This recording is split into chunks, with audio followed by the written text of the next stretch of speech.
Chanel and DJ Mustard were together for 12 years total, created 3 beautiful children, and even tied the knot. A little after a year of marriage, DJ Mustard filed for divorce and his ex became bitter. She could be mad that she got dumped. At first, she posted this after 2 years of separation. Men with money do the most evil stuff when they don't get their way. Disgusting. So obviously she mentioned in DJ Mustard. It was rumored that she got kicked out of their house, but she cleared that up. Actually, while I'm on live, I think this would be a great time to touch on this. Because I just saw somebody read or say that I was kicked out of the house. I was not. I decided to leave. We did that house together. We put a lot of memories, a lot of things were custom in that home. And I'm already going through a transitional phase, and I did not feel like that would benefit my healing. So I decided to walk away. There y'all go. Because I just see a lot of misconception on there as to a lot of people are like, oh, no, I was completely offered the house. Of course, we have 3 kids. We've been together 12 years. I decided to say no.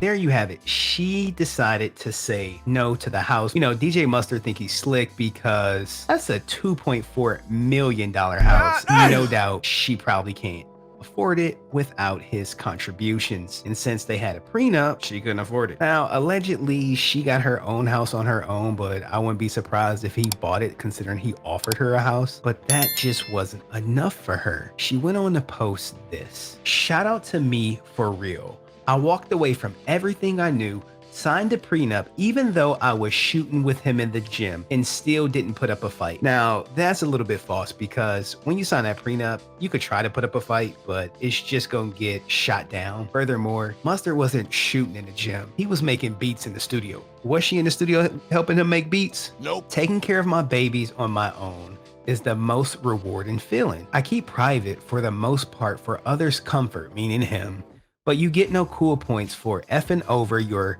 day one. I'm solid and loyal as they come. So obviously she never cheated and she been with him from the bottom, but she still feel like she's getting screwed over, even though for the past 12 years, she's been living off his dime. I bring more than money to the table and will always add to the table I sit at and eat from. Management. I mean, was she his manager? Nope. Y'all can learn from this. Get a prenup. Xzibit don't got a prenup and his ex is trying to sue him for everything, even things she's not entitled to for their marriage. That's in the description. Getting a prenup actually has everything to do with the lack of trust in your government.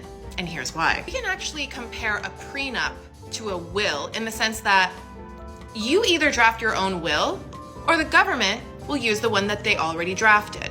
You feel me? In the same sense, it's not about whether you want a prenup or you don't want a prenup. It's a matter of which prenup do you want? The one that you drafted, that you agree with, that you think is fair, or in the instance of death or divorce, the one that the government already drafted.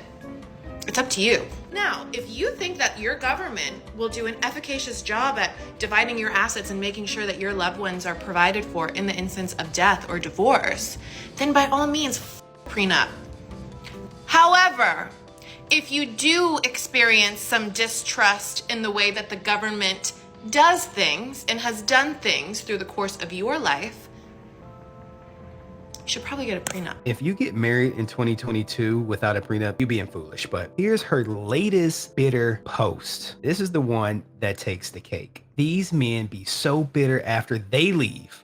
How you mad at me for stepping after you left me, not paying me child support or alimony, purposely to spite me after I already signed a prenup? There she goes. She bitter about signing that prenup, but he wasn't gonna marry her without her signing the prenup. So talk about want me to leave with nothing. It's giving bitter AF. I mean, she's the one sounding bitter because she didn't get nothing, I guess, what she wanted from the divorce. At least share the family car. Forcing me to drive me Lambo with 3 kids is wild. Won't keep quiet for your comfort, honey. You know me. So sound like she's ungrateful that she has a Lambo to take her kids to school with and back and forth, but whatever. I don't care how much money a person got. I won't stay where the hell I'm not wanted. My legs move for the bag.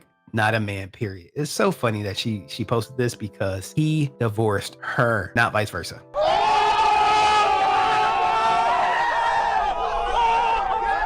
Now, of course, everyone picked up on the fact that she was ungrateful about having a Lambo, and she went on to clarify, Lambo is in his name, guys.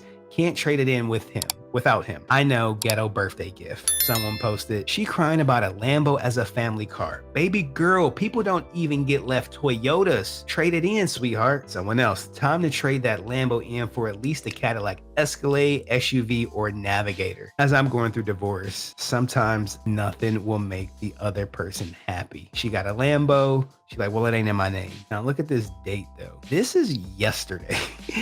And it made national news that she has this Lambo and she's just that upset with it. Like, what does she want? But let's go back to the statement. Alimony. Based on her 1 year of marriage, she does not qualify for alimony. And who knows if that was eliminated in the prenup. She feels that she's entitled to alimony because she's not looking at the marriage for the 1 year it was. She's looking at the totality of their 12-year relationship. Should she get compensated for that? Nope. Child support. He did file for 50-50 custody, and he probably does have it. So, they have probably equal parenting time. Doesn't mean he can't pay child support. I got 50-50. I'm paying child support.